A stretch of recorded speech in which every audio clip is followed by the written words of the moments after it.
अभी हम परमेश्वर के कलाम में देखेंगे अय्यूब की पत्री, उसका 42 अध्याय और 3 से लेके 6 तक। तूने पूछा, तू कौन है जो ज्ञान रहित होकर युक्ति पर पर्दा डालता है?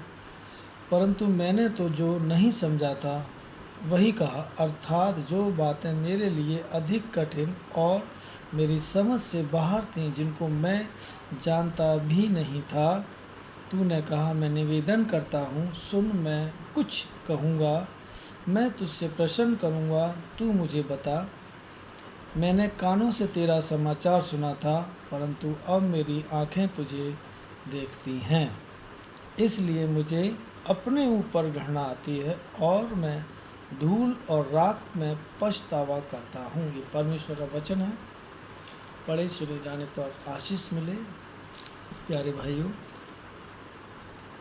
परमेश्वर पिता, पवित्र बाइबल बताती है कि तूने पूछा।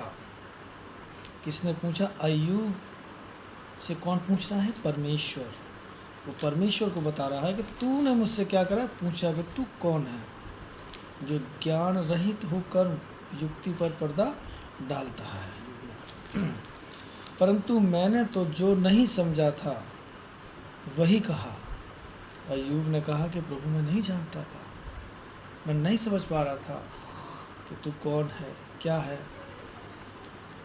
अर्थात जो बातें मेरे लिए अधिक कठिन और मेरी समझ से बाहर थी, जिनको मैं जानता भी नहीं था। चौथे वचन का कि तूने कहा, मैं निवेदन करता हूँ, सुन, मैं कुछ कहूँगा, मैं तुझसे प्रश्न करता हूँ, तू मुझे बता। मैंने कानों से तेरा समाचार सुना था।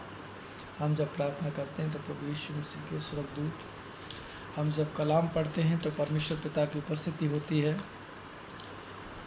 हम जब वचन को पढ़कर उस पर अमल करते हैं, उस पर चलते हैं, चाहे वो परमेश्वर का कोई भी दास हो, चाहे वो बेटा हो या बेटी हो, छोटा हो या बड़ा हो, लेकिन जब हम कोई वचन पढ़ता है हमें उसका आदर करना चाहिए। हमें परमेश्वर पिता से और अपने प्रभु से निवेदन और विनती करनी चाहिए। जैसे कि अय्यूब ने कहा कि तूने कहा, मैं निवेदन करता हूँ, सुन, मैं कुछ कहूँगा, मैं तुझसे प्रश्न करता हूँ, तू मुझे बता। मैंने कानों से तेरा समाचार सुना था। प्रभु का वचन हम कानों से सुनते हैं और परमेश्वर की उपस्थिति के लिए, प्रभु को जानने के लिए हम विनती और निवेदन कर सकते हैं, प्रार्थना कर सकते हैं। लेकिन वचन कहता है, परंतु अब मेरी आँखें तुझे देखती हैं। इसलिए मुझे अपने ऊपर घृणा आती है। मैं कितना घिनौना, कितना गिरा हुआ, कितनी बुरी संगति से मैं आज क्या हूँ? प्रभु के सामने घृणित खड़ा हूँ और मैं धूल और राख में पछतावा कर रहा हूँ। मैं धूल में लोटा लोटा घूम रहा हूँ, राख में लिपटा हुआ पड़ा हुआ हूँ।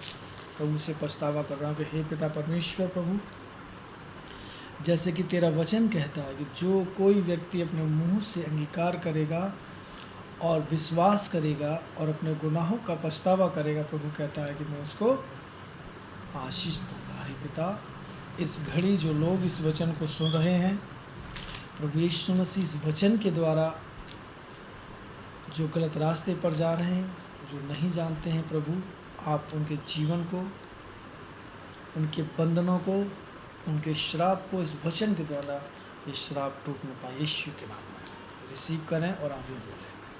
परमेश्वर पिता का एक कलाम है, पढ़े और सुने जाने पर आशीष मिले। आमीन।